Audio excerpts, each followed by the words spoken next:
Olá pessoal, boa noite, tudo bem? Hoje nós vamos falar sobre Atos 16, a segunda viagem missionária de Paulo.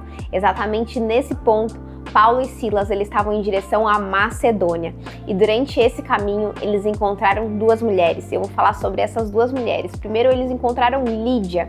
Lídia ela era vendedora de tecidos, ela estava ali vendendo e Paulo e Silas foram ali evangelizar ela. Na palavra fala que Deus ele abriu ali o coração de Lídia para ela receber a palavra que estavam sendo pregada a ela. E ela, não só ela foi salva, como ela foi batizada e toda a família dela é o que fala na palavra. E ela, além de ali ter um encontro com Deus e realmente ali ser convertida, se batizar, ela ainda hospedou na casa dela Paulo e Silas. Então, ela foi ali muito responsável por carregar ali essa responsabilidade de abrir a casa dela, abrir não só o coração, mas a casa dela também para esses dois missionários. E logo em seguida, relata que em Atos 16, Paulo e Silas encontraram uma escrava que era possuída por vários demônios. E ela adivinhava, né? Ela não, os demônios que estavam ali com ela adivinhavam o futuro das pessoas. E ela servia a dois senhores que eram os donos dessa escrava e eles ganhavam muito dinheiro em cima dela. Porque imagina, ela era tipo uma vidente que ficava lá revelando o futuro das pessoas. Então eles ganhavam muito dinheiro em cima dela. E quando essa escrava possuída ali, né, viu Paulo e Silas, ela começava a gritar: esses são os filhos do Deus Altíssimo que vieram falar para vocês o caminho da salvação. Imagina, ela ficava gritando isso, eles passando na rua, esses são os filhos do Deus Altíssimo. Até o inimigo tem que reconhecer o poder do Deus Altíssimo. Até o inimigo tem que reconhecer. Só que isso aí virou uma perturbação. E para Saulo ali vendo, poxa, essa mulher está presa, né? Não é apenas isso, tá bom, tá falando, mas ela tá presa.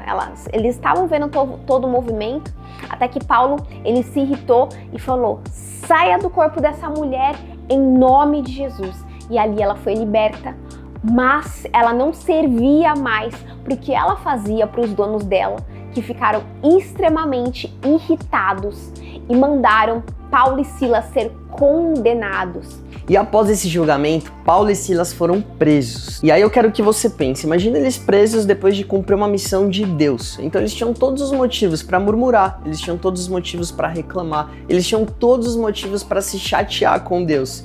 Mas pelo contrário, o que eles fizeram? Mesmo em meio a toda a tribulação, eles adoraram a Deus. Então eles começaram a adorar ali diante da situação que eles estavam. Aí tem um versículo que diz assim, Atos 16, 25. Por volta da meia-noite, Paulo e Silas oravam e cantavam hinos a Deus, e os outros presos ouviam. Eu sempre fico imaginando essa cena fisicamente como que era. Eles dentro de uma cadeia, orando, adorando em voz alta para que todos os outros ouvissem, e por um milagre de Deus naquele momento, os alicerces da cadeia começaram a tremer. Começou a haver um terremoto naquele local e todas as grades começaram a ser quebradas e destruídas. E quando a gente fala que a adoração liberta, você deve lembrar especificamente dessa palavra.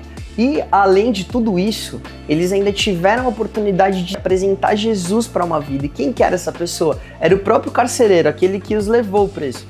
E quando ele viu aquela situação, ele imaginou todo o peso que poderia cair sobre ele. E ele tentou se matar. E aí Paulo e Silas falou: ei, peraí, calma, vem cá. E aí, aquele carcereiro foi em direção a Paulo e Silas e falou assim: o que eu devo fazer para ser salvo? Vem aquela famosa frase que você já deve ter ouvido falar, que Paulo pergunta para ele: você crê em Jesus? Então crê em Jesus que você e sua família serão salvos. E mesmo depois de tudo isso, os chefes falaram: Paulo e Silas vão embora, podem ir embora. E aí Paulo e Silas ficaram indignados e responderam com a conclusão desse versículo que diz assim, Paulo fala: eles nos açoitaram publicamente, sem julgamento, nos colocaram na prisão e nós somos cidadãos romanos. Agora querem que vamos embora às escondidas depois de tudo isso que aconteceu? De maneira nenhuma, que venham eles mesmos e nos soltem.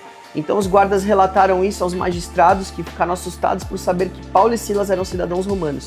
e foram até a prisão e eles pediram desculpas. Então os trouxeram para fora e suplicaram que deixassem a cidade. Então aqui a gente vê um exemplo físico, que mesmo o maior inimigo, mesmo os maiores chefes, os maiores gigantes que a gente pode enfrentar, eles mesmos vão reconhecer que Deus está com você. Eles vão reconhecer que Jesus está conosco. Então eles vão entender e fisicamente eles vão ser obrigados a agir ao seu favor.